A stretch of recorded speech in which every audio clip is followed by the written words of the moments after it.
just a real estate play. Yeah, that's what most of the people think that it is. It's a strong real estate story, but the main agenda is to enable trade. So what does that mean? We have 330 World Trade Centers around the world with 15,000 professionals in over 100 countries in prime locations. So on a day-to-day basis, I'm pushing MOUs with various government bodies and organizations. We have relationships with Indo-Australian Chamber of Commerce, the US Consulate, the Port of Antwerp, and various other organizations.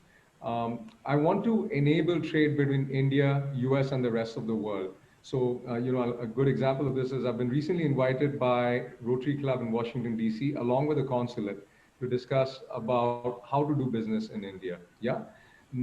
So that's some of the examples of my roles. We are also helping a major Indian farmer. I'm helping a major Indian farmer open up a manufacturing unit in the US. So that entire process of identifying the right state, getting through the different incentives that the states are offering, and getting them the funding. That whole stage. WTC Pune is leading that effort, and we are quite close in the process, like quite far in the process, right?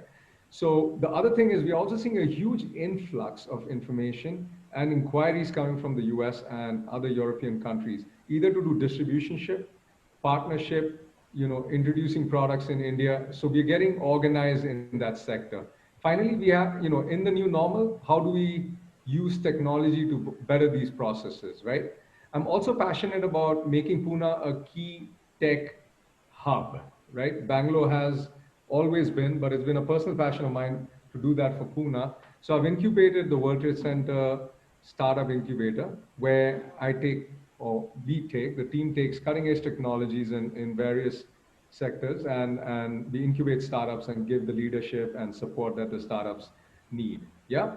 Finally, we are all going digital. So we are looking at digital solutions for both off-net and on-net technologies that can work together in a hybrid way. Digital transformation, is just not about businesses and enterprises now.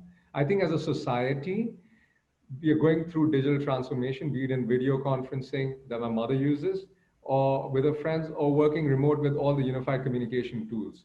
Business parks are no exceptions to this, right? Let me give you an example. We were on a call recently with WTC, World Trade Center Metro Manila, that does trade exhibitions on a large scale. They host many huge events, including, I think, the Asian Games as well. Well, what they're doing is that they're creating a virtual exhibition platform. I think there are going to be three phases to this. First, it's going to be, your traditional virtual for now, in the current situation. As things ease up and open up, I think there's going to be an offline module as well, right? And in the future, I think this will be a good solution, because during offline exhibitions, your regular exhibitions, you're going to have a digital version of it playing as well. So it makes it borderless, your markets become borderless. The same exhibition now amplifies a lot digitally as well. So I see these kind of things happening a lot. We're also looking at venue management systems. That's another technology we're closely looking at. So these are some of the areas that we're looking at. How to digitize, how to use hybrid models, etc. The big one is 5G. I think it's going to be the next disruptor. It'll change everything. It's not a tech evolution step like 2G going to 3G or 3G going to 4G, but a quantum leap. With latency, it's so low that transactions can complete almost at the speed of thought, right? Bandwidth will be about 400 to 450x your current bandwidth. Your reference architecture starts at about 1 gig, right?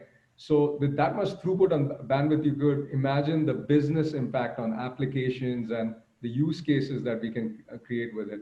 So, one of the example is, IoT, which I'm going to get into next.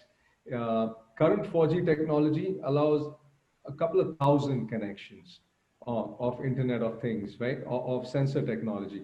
With 5G, you're going to go into millions per square mile. I think IoT is huge.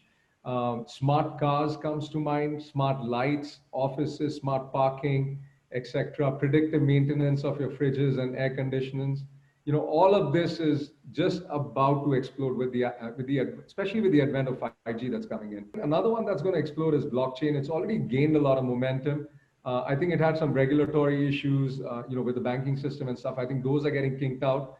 But again, a big one, open architecture for real-time settlements will be very good for auditing complex transactions and do certain things that were not possible before, right? Finally, I think two more that I want to talk to you about, three more. Robotics, I think, is going to play an important role, especially on the shop floor in the factory, right, and the automation around that.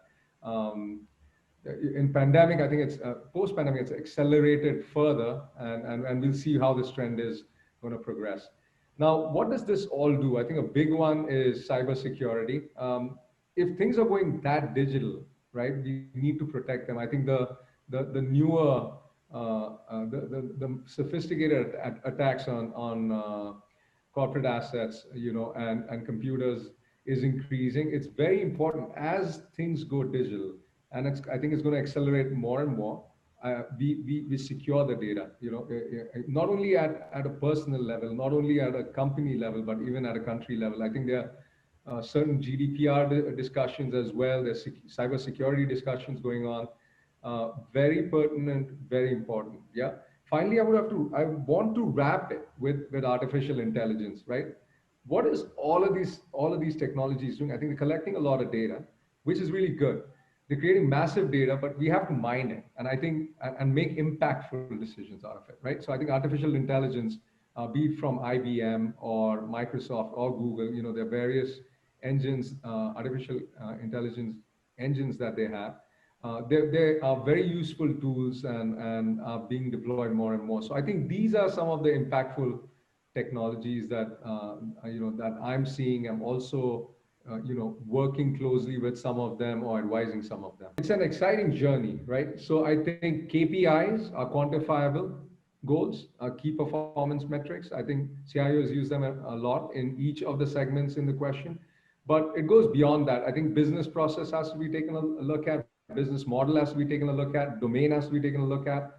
I think the most important one, though, and people should pay attention to this one, is the cultural or the culture of the organization, right? And it's very important. I would say that if you get the culture and the people right, and you get them aligned to your vision, you call it a shared vision, I think you're going to have a lot more success. I think these are the real indicators. Assess the market, map the customer journey. We want to build an agile environment where technologies like RPA, IoT, AI, help the agility of the environment, and then remove barriers to digital transformation. Right? Those are the three or four points that are very important. Again, it boils down to the culture. I keep repeating this point, but again, it boils down to the culture in the organization. Is your culture digital? Is it aligned to the digital transformation? Have you had those conversations, not just within your teams, but teams, into reporting teams further down the chain as well, right? I would say start the dialogue there, then involve your HR, cascade it to HR, sales, customer service. Get that shared vision, and I think you'll be on the right foot now. So internal employees, I think, beating this one down. I think communication and culture, right? We're going to touch that. Open communication. Let them know that failure is okay, because all digital transformations, are big efforts. They're also technology related. So sometimes you could get your setup wrong, or you may not have a good cutover, but your failures are okay, but they're not fatal, right? So letting your employees know that's very important. Also, post-pandemic, I'm going to give you an example, right? So the movie theaters are closed or just about opening up, right? Streaming media is getting very, very important. So if an org doesn't align to this new trend, guess what? Impact on your business unit is going to be huge. This is just one of the examples that we are seeing live right now, right? So reward metrics, right? Culture hacks, get into your culture and see if you can do culture hacks to enhance, the adoption of digital transformation, right? Then, inactive programs as well, they need to be aligned internally. Then you look at markets. I would have PR have a field day with the outside markets. Let them know, let the media know that you've started your digital journey. It's a good thing.